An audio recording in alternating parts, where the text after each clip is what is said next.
So we're going to be talking about pest control law. FIFRA, OSHA, ACS, and HAZMAT.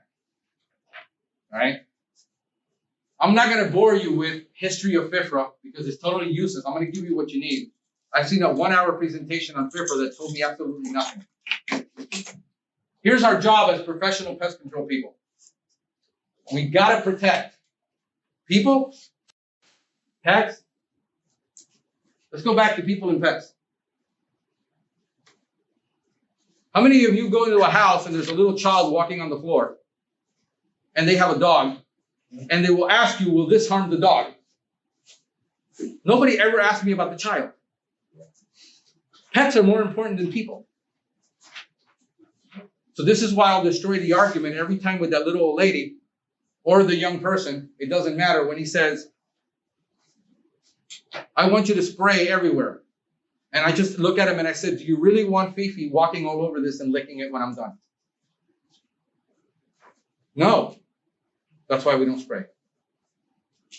That I just created value because she values that dog more than she values the roach control. It's how you sell it. It's how you put the perspective.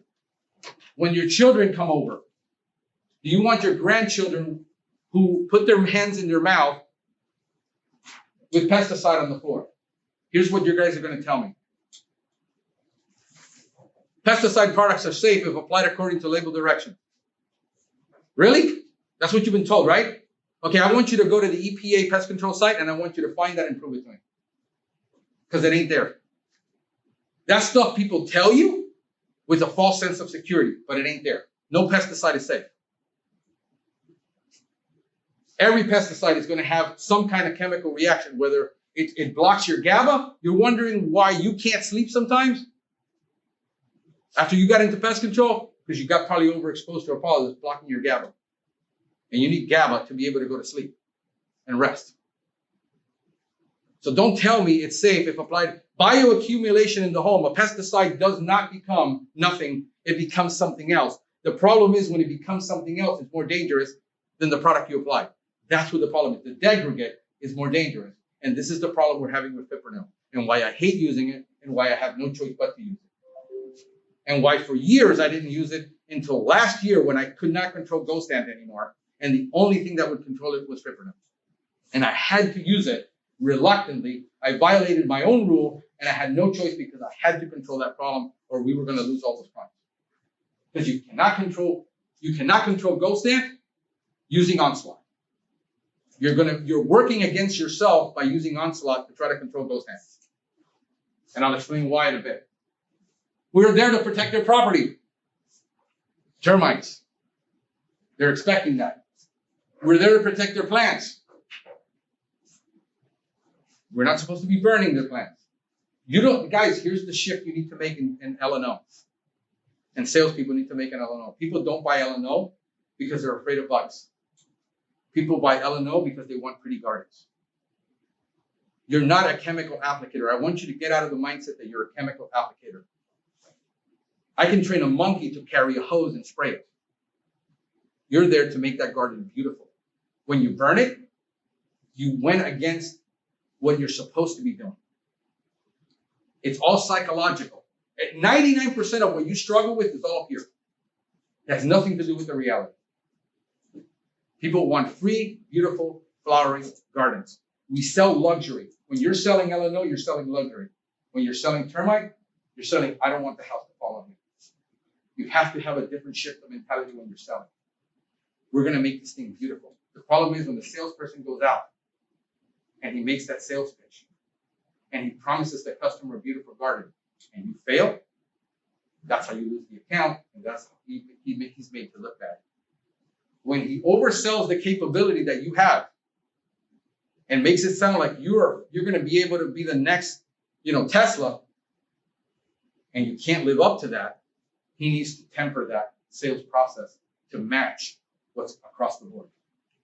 This is why I want everybody in here, because everybody needs to be a team. It's duck and cover. We all need. You ever seen SWAT guys? Duck and cover. Everybody's looking out and nobody gets shot. When we come in here, we hash out the problems. Out there, we're united. You don't put each other down on the field. Damn, sales guy sold this and we can't do it. Dang it. The tech made me lose this sale and I lost my commission. And you don't go back and blame the customer. You never blame the customer. You never blame each other in the field. We're protecting. But now we need to protect everybody from pests. That's our job. But we have to do it with the responsible use of pesticides. You have a responsibility. Why? Because you're responsible for protecting bees, whether you realize it or not. It's on the label. You can't spray neonicotinoids on a plant that's flowering when bees are present.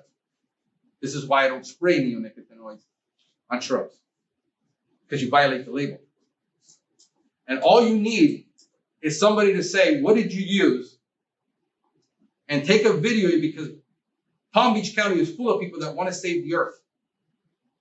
And they take a picture of you and the plant and the bees right there, and you got a list that you told on the report.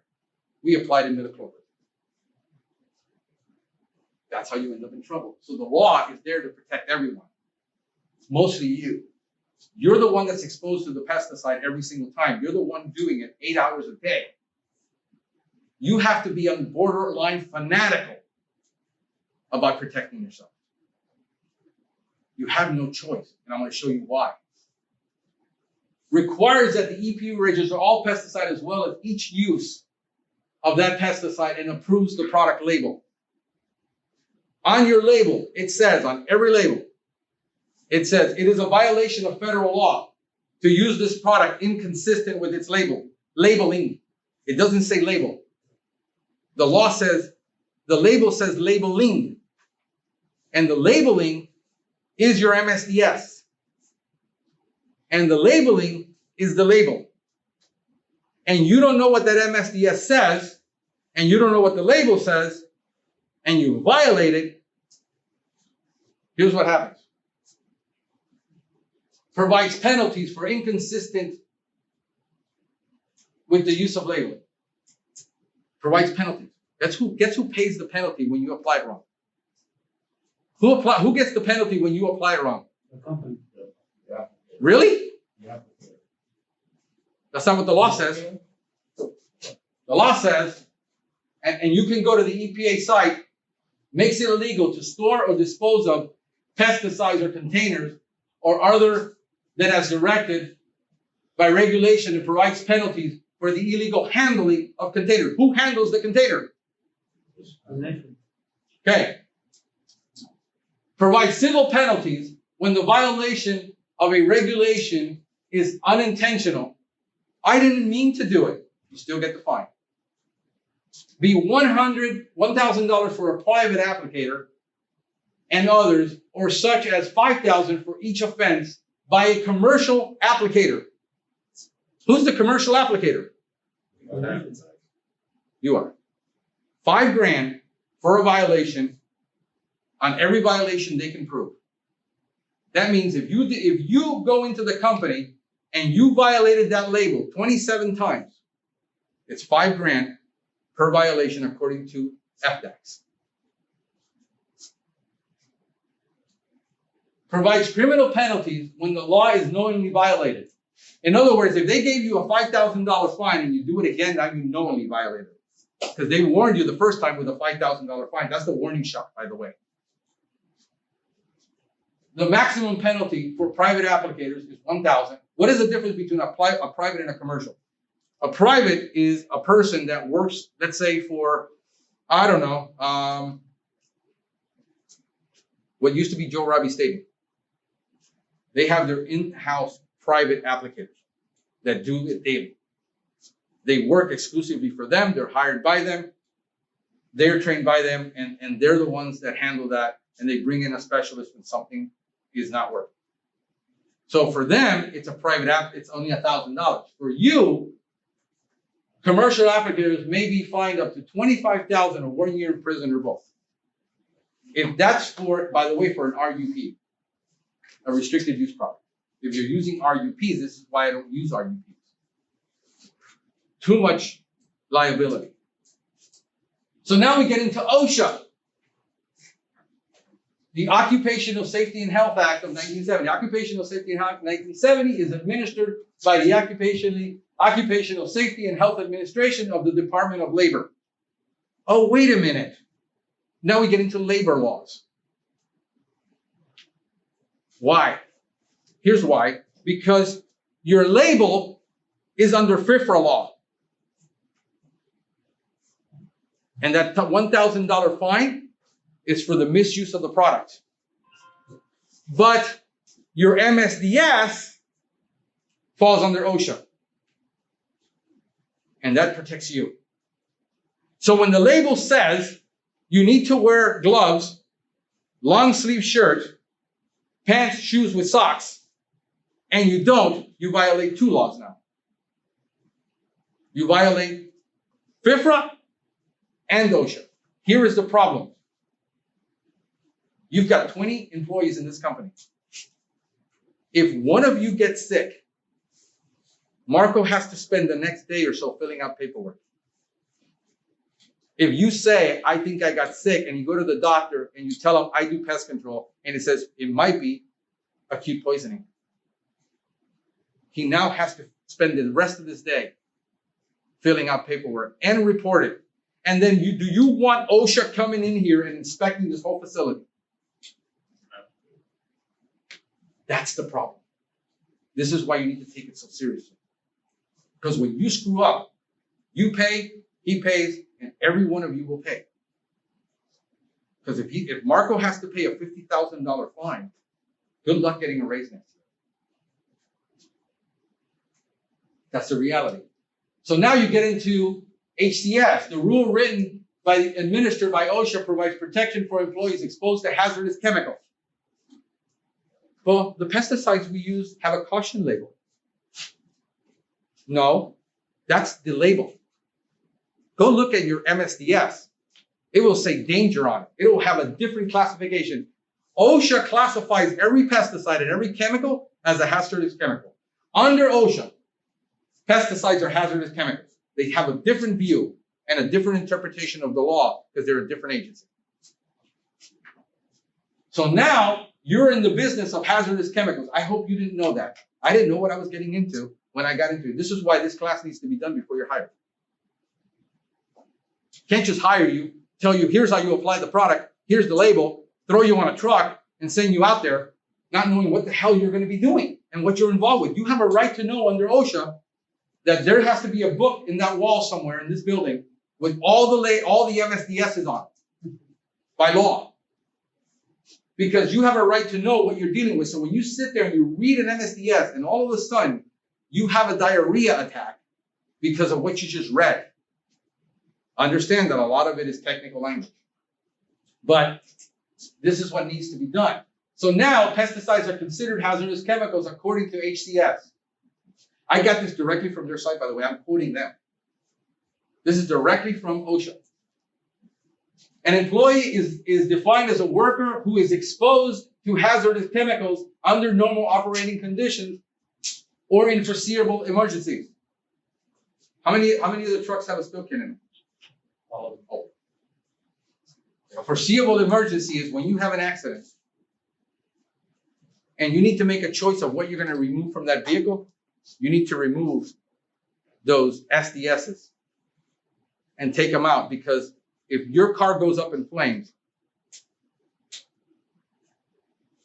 emergency responders need to know what the hell they're dealing with. They don't know if you're carrying, Essentria back there or if you got a Viking tank. They have no clue. By the way, if you have a spill, your truck turns over and there's a spill. You don't have enough spill kit if you puncture something back there. And what happens is that the moment a hazmat truck is dispatched and you can't control that spill within 3 to 4 minutes, he opens up that door. And if he opens up that door, it's $6,000 just for him opening that door. Because he's going to have to contain that spill. And once he says, it's like 3 minutes. And if you don't get this under control, I open that door, it's $6,000 for that spill. So hazard communication standard, exposure or exposed means that an employee is subjected to a hazardous chemical in the course of employment through any route of entry, inhalation, ingestion, skin contact, absorption, and includes potential, accidental, or possible exposure. You're exposed. This is why I don't do overhead spraying. I don't want any of it on me. Requires a list of hazardous chemicals in the workplace be made. Everybody has a right to know. Requires employers to obtain material safety data sheets, MSDS, all hazardous substances on their list. Now we get into DOT. By the way, that's also governed by the SDS. So, if you're going 85 miles an hour on the highway and you get pulled over by DOT or highway patrol, he could potentially make your life a living hell because you're carrying chemicals. He has no idea. He's not a chemical expert. This is under this law. Be sure that packages are properly labeled and marked. That's what he's going to look for. That's all he's trained to do. No label, problem. Chapter 482 is really remarkable. Here's the problem. If there's a problem in this company, the one that has to give the face is the CPO in charge. If I were him, with me, I'm the CPO of my company, zero tolerance. You're fired. Because I trained you, I told you, I've given you all the tools, I've given you all the training, the education, the knowledge. You have no excuse. If you choose to violate the law, I have to fire you. Because I don't want to have to stand before the ag board and have to lawyer up and explain myself of why it is, because somebody's going to say, my boss told me to do that. And now he has to defend himself against the state of Florida. You can't apply anything. All pesticides or economic poisons used only in accordance with the register labels and labeling as directed by the United States Department of the U.S. Environmental Protection Agency. What FIFRA law says is we're not going to make a pesticide law. The pesticide law is the federal law in the state of Florida. So they defer back to them and say, what does the federal law say? You must do that. We're not going to write a whole law. Everything that is in chapter 482, which is 10 pages long of what he needs to know to run a pest control business legally, it's in there. This is what defers. Maximum winds, 10 miles per hour. You cannot go spraying palm trees, guys, when you got 10 miles per hour and you have drift and the kids are in the pool on the other side. And they're going to say, hey, I just got sprayed with something. That guy's going to come out and rip you anyway. If you got a lake and that stuff, if fipronil gets into a lake, if you got brackish water, fipronil label says 60 feet from a body of water. You can't do it. Distance from a body of water minimum for any product is 10 feet. But if the label says 60, they're deferring back to federal law. The label is the law. We have to do what the label says. It doesn't matter what Florida says. This is a minimum requirement. The label might say 15 mile an hour. The label might say 5 mile an hour. The label might say, if it's Thermidor says, if it's precipitation, it doesn't say rain. If it's just drizzling, you can't apply it. Why do you think pest control is hard? Then you have the administrative code. And here's the administrative code what you need to do. It says no employee of a licensee shall perform pest control or moonlight pest control independently. If you ever take your equipment to go do a side job, you're in violation of statute of Florida. And you should be fired because you're a thief. It's plain and simple. Not that, these are not gray issues. It's black and white. You steal, you get fired. You're a thief. You break the law, you get fired because you broke federal law. How hard is that to understand? It's not that hard. I'm very simple. So that covers pest control law.